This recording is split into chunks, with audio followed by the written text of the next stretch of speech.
નમસ્કાર. ચાલો આજે આપણે એક ખૂબ જ સરસ વાર્તા પુતલિકા પરીક્ષા વિશે વાત કરીએ.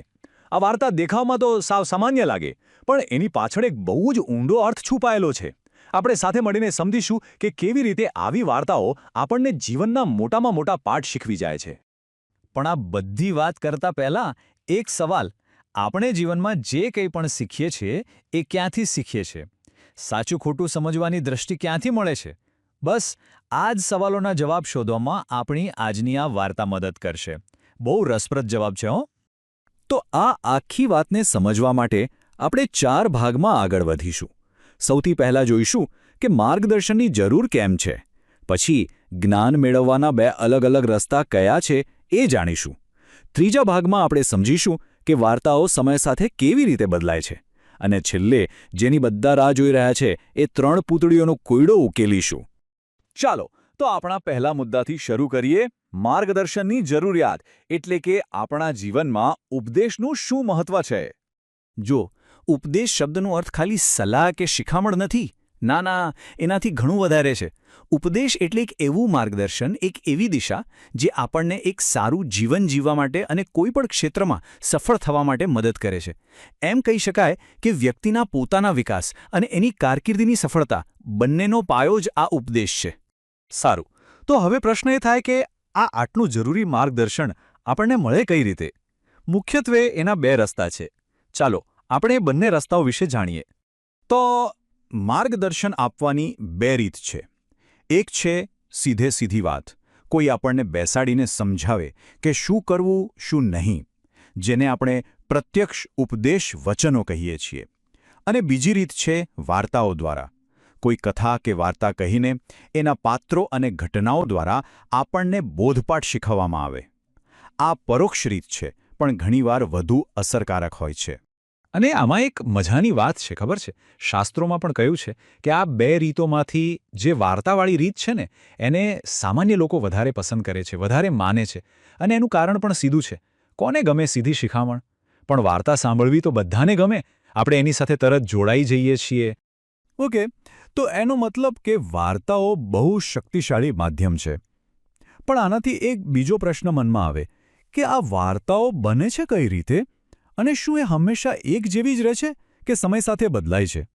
વાર્તાઓનું પણ આપણી જેમ એક જીવનચક્ર હોય છે.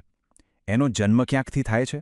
ક્યારેક કોઈ સાચા ઐતિહાસિક પાત્ર પરથી, તો ક્યારેક કોઈની કલ્પનામાંથી. પછી એ લોકો વચ્ચે ફેલાય છે, એક મોઢેથી બીજા મોઢે. અને જેમ જેમ સમય જાય એમ એમાં નવા પાત્રો, નવી ઘટનાઓ ઉમેરાતી જાય છે અને એનું સ્વરૂપ બદલાતું રહે છે. આનું સૌથી શ્રેષ્ઠ ઉદાહરણ જોવું હોય તો ભોજ કાલિદાસ કે પછી અકબર બિરબલની વાર્તાઓ યાદ કરો. ઘણી બધી જૂની લોકકથાઓ અને બોધકથાઓ આ પ્રખ્યાત નામો સાથે જોડાઈ ગઈ. એટલે જ તો એ વાર્તાઓ આજે પણ એટલી જ લોકપ્રિય અને જીવંત છે. ચાલો, તો અત્યાર સુધી જે પણ વાતો કરી એ બધાને સમજવા માટે હવે એકદમ પરફેક્ટ વાર્તા તરફ આગળ વધીએ. આ વાર્તાના કેન્દ્રમાં છે એક બહુ જ રસપ્રદ કોયડો. તો વાર્તા શરૂ થાય છે એક રાજાના ભવ્ય દરબારથી. દરબાર ભરાયેલો છે અને ત્યાં એક વ્યાપારી આવે છે. પણ એ ખાલી હાથે નથી આવ્યો. એ પોતાની સાથે એક પડકાર લઈને આવ્યો છે. એ વેપારી પોતાની સાથે લાવ્યો છે 3, એટલે કે 3 પૂતળીઓ. હા, બસ 3. આ આંકડો ખાસ યાદ રાખજો, કારણ કે વાર્તાનું આખું રહસ્ય આ 3 પૂતળીઓમાં છુપાયેલું છે. હવે એનો પડકાર શું છે બરાબર સાંભળજો. એ દરબારમાં 3 પૂતળીઓ મૂકે છે. 3 દેખાવમાં બિલકુલ એક સરખી, પણ એ કહે છે કે 3ની કિંમત અલગ અલગ છે. દરબારમાં બેઠેલા બધાએ માત્ર એ કિંમત નથી શોધવાની, પણ એ પણ કહેવાનું છે કે શા માટે એમની કિંમત અલગ છે, કારણ આપવાનું છે. હવે આ સાંભળીને આખો દરબાર તો મૂંઝવણમાં પડી ગયો. કોઈને સમજાતું જ નથી કે જે વસ્તુઓ દેખાવમાં એક સરખી હોય એની કિંમત અલગ કઈ રીતે હોઈ શકે. જ્યારે કોઈ જવાબ ના આપી શક્યું, ત્યારે આ કોયડો ઉકેલવાની જવાબદારી રાજાના બુદ્ધિશાળી મંત્રીના માથે આવી.